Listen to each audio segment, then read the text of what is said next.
अब हम सदगुरु सदाफल देव जी महाराज की चर्चा करते हैं। उन्होंने एक आध्यात्मिक अभियान को तो आगे बढ़ाया ही, साथ साथ एक संत, एक सच्चा योगी, एक सच्चा संत देश और समाज की परिस्थितियों से हाथ पे हाथ धरा रह करके चुपचाप बैठा नहीं रह सकता है। यह देश गुलामी की बेड़ियों से जकड़ा हुआ था और गुलामी की बेड़ियों से मुक्त कराने के लिए अपनी आध्यात्मिक साधना के साथ इस देश को विदेशी दास्ता से मुक्त कराना है। इसके लिए सदगुरु सदाफल देव जी महाराज ने आजादी के आंदोलन में भी बढ़ चढ़ करके भाग लेकर के बैरकपुर से देश के प्रथम स्वतंत्र समर के संघनाद के साथ अपने आप को जोड़ा था। आप तो एक बड़ी समृद्ध आध्यात्मिक परंपरा के साथ साथ राष्ट्र धर्म के लिए समर्पित एक महत्वपूर्ण कड़ी के साथ अपने आप को जोड़ रहे हैं। हमारे प्रधानमंत्री मोदी जी एक ही बात कहते हैं, हर काम देश के नाम। हमारा हर कार्य देश के नाम होना चाहिए। हमारा व्यक्तिगत कोई अस्तित्व नहीं। हमारा देश सुरक्षित है तो हमारा धर्म भी सुरक्षित है। हमारा देश सुरक्षित है, हमारा धर्म भी सुरक्षित है। हमारा धर्म सुरक्षित है, हम भी सुरक्षित हैं।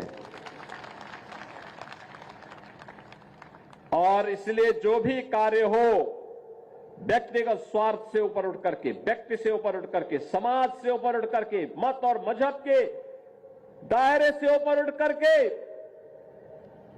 इसको सनातन धर्म के मूल्यों के अनुरूप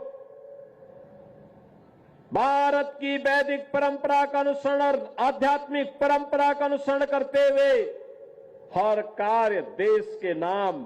और यही तो कार्य सदगुरु सदाफल देव जी महाराज ने 1857 के प्रथम स्वातंत्र समर के दौरान भी किया था। প্রিয় দর্শক, এখন আমি আপনাদের নিয়ে যাব উত্তরপ্রদেশে। উত্তরপ্রদেশের মুখ্যমন্ত্রী মাননীয় যোগী আদিত্যনাথ কি বলেছেন এই বিষয়ে, তার বক্তব্য শুনে আপনাদের কি মতামত অবশ্যই জানাবেন কমেন্ট বক্সে, এবং প্রশ্নগুলি শুনুন এবং কতটা সক্রিয় হতে বলেছে সেই বিষয়গুলো মনোযোগ সহকারে একটু শুনবেন। एक और ये महान सिख गुरुओं का इतिहास है जो हम सब के सामने आज भी स्वर्णाक्षरों में है, जो हम सबके जीवन में एक नई प्रेरणा प्रदान करता है, हमको निरंतर आगे बढ़ने के लिए प्रेरित करता है। और दूसरी ओर वे चुनौतियां जो हमारे सामने आज भी दिखाई दे रही है। बांग्लादेश में जो कुछ हो रहा है वो किसी से छुपा हुआ नहीं। पाकिस्तान में इससे पहले जो कुछ हुआ वो किसी से छुपा हुआ नहीं।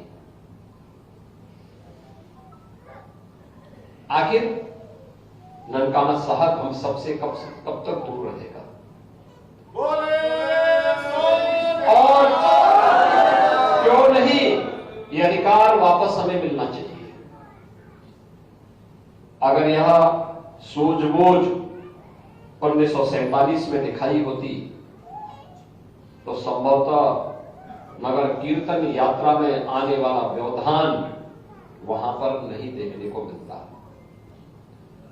इतिहास की उन गलतियों की परिमार्जन का अवसर इतिहास हमें दे रहा है, और मुझे लगता है कि उस परिमार्जन के लिए हम सबको अपने आप को तैयार करना होगा।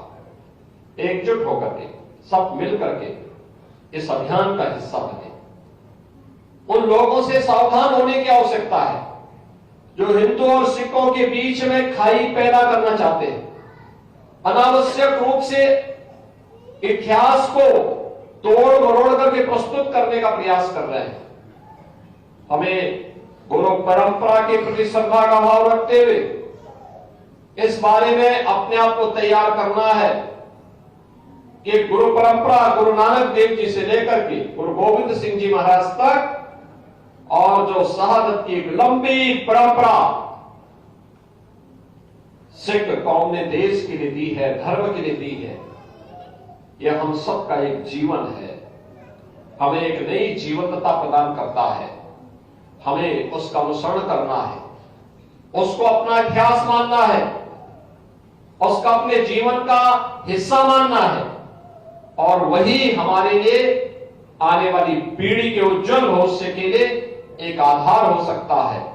अगर हम उसका अनुसरण करेंगे तो दुनिया की कोई ताकत, कोई भी ताकत आपका बालमाकन नहीं कर पाएगी, क्योंकि गुरु परंपरा में दिव्य विभूतियां थी।